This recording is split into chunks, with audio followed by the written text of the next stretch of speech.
There we go. Gotta love it. Sunday night. Welcome, one and all.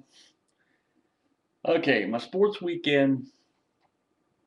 Get a mixed bag. First of all, get this out of the way.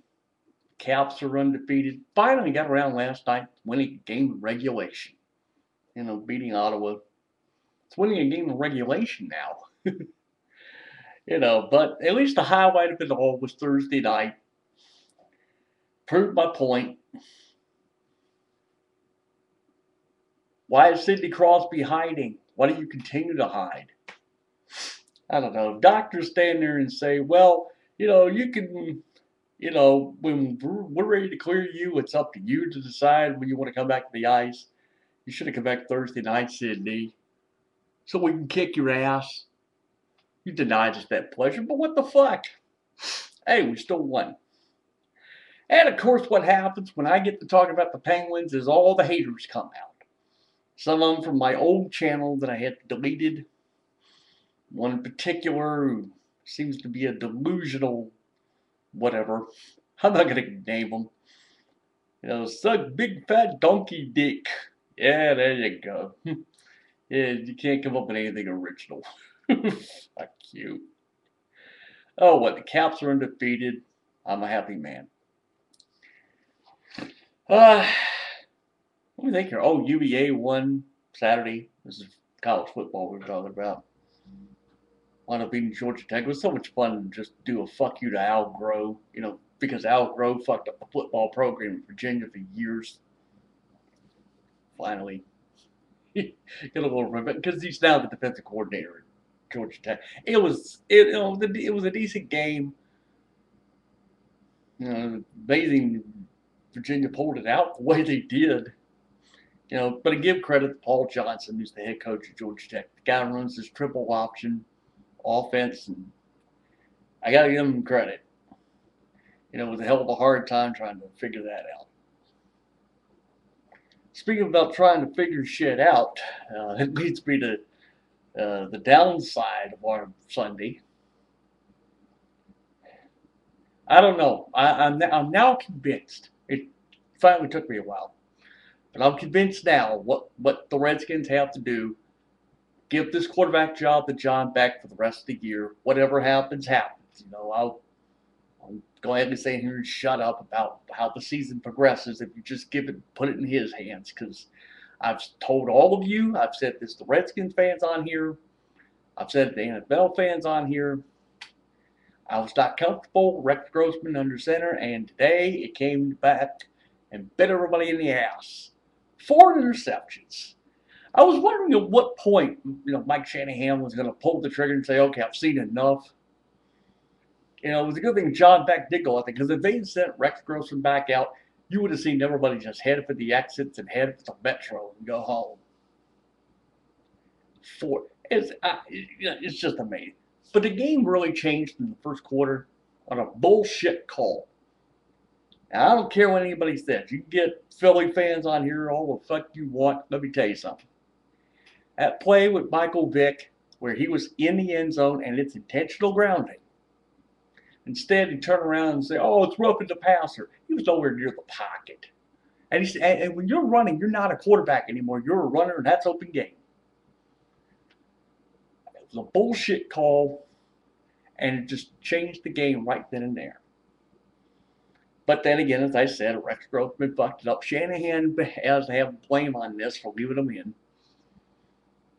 Defense was hit and miss.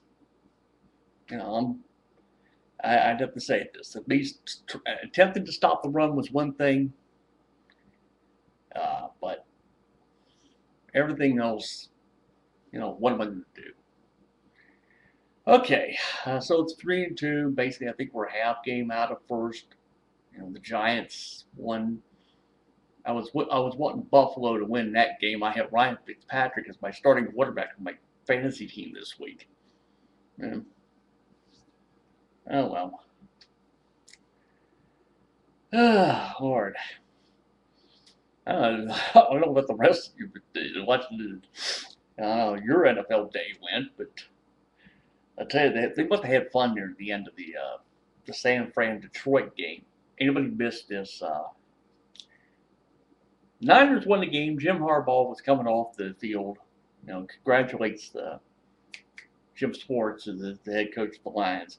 He was doing the congratulatory handshake. Kind of looked like a handshake. Who knew? But and it was really at that point where they were all set to go to a promo for whatever Fox was going to be doing on on November 12th. They were doing some show. They just gone to that promo, and next thing you know, there's this altercation going on. Now how I know this is because I was watching the Red Zone channel today, and that's how I know about this. Of course, one thing happens: words are exchanged, F-bombs dropped, whatever. Everybody starts building around. Okay. And go figure what the legal office is going to do. Oh well. So that kind of takes care of, I guess, the sporting aspect of things. I'll say this: I saved for last because a lot of people don't follow auto racing. But in the event you do, in the event that some of you do, and some of you may have watched the IndyCar race this afternoon if you weren't watching football. Dan Weldon, who won the Indianapolis 500 a few years ago, and I think it might have won this year. Not this year, but a couple of years ago, he won the Indianapolis 500. Guy was a pretty damn good racer. But apparently what happened, there was a wreck in the race. Now, I have not seen the race. I'm only going by what little I was reading on Twitter. But there was a massive crash, and sadly, Dan Weldon lost his life, which is an absolute shame.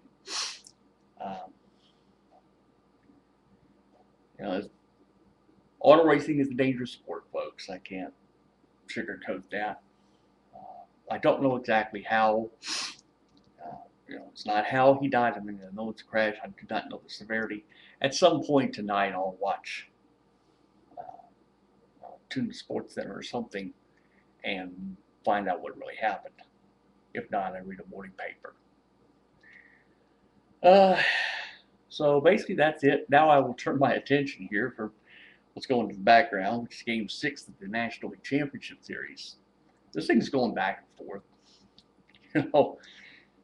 It's like, the Cardinals are up 3-2, but they're doing home run derby here, folks. I gotta be honest with you. They're doing home run derby. Give me a moment. I need to look at the score. Yeah, well, Cardinals leading 6-4. They were leading 4-0 after the first. Never believe this. Like 4-0. Top of the first. The Cardinals were leading. Brewers get a home run, made it 4-1. Next thing you know, Rafael Furcal, the home run, so it's 5-1 Cardinals.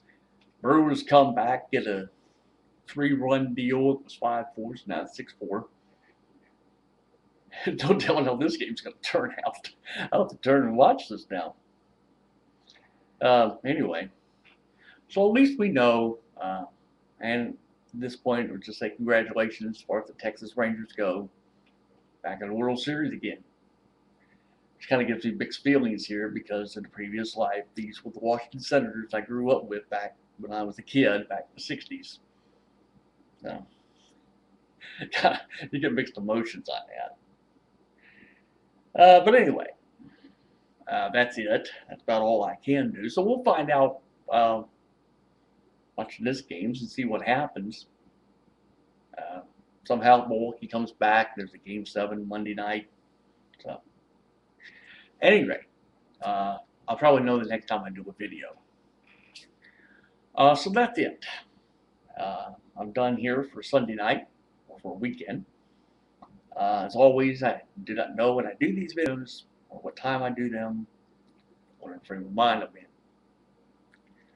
So at that point, I should now say adios, motherfuckers. Enjoy what is left of your Sunday. And we will see you when I get around to doing things. So, I mean, oh, but yeah, picture freezes again. You gotta love this. It's Sunday night, folks. This usually happens on Sunday nights. I may have to do this motherfucker all over again. I don't feel like doing that. Yeah. Alright, everybody, just to point out here, just disregard the next couple of moments here. There's no telling what we have. I told you, this Sunday night this happens. It happens Sunday night more than anything. Slow connecting, slow server, I don't know how the fuck this works. Alright, at any rate, just disregard the last 90 seconds or 2 minutes of this video. Just disregard it. It's just, now I will stand here and say I am done. Adios, and I shall see you when I get around to doing a video. And as always, rock the red.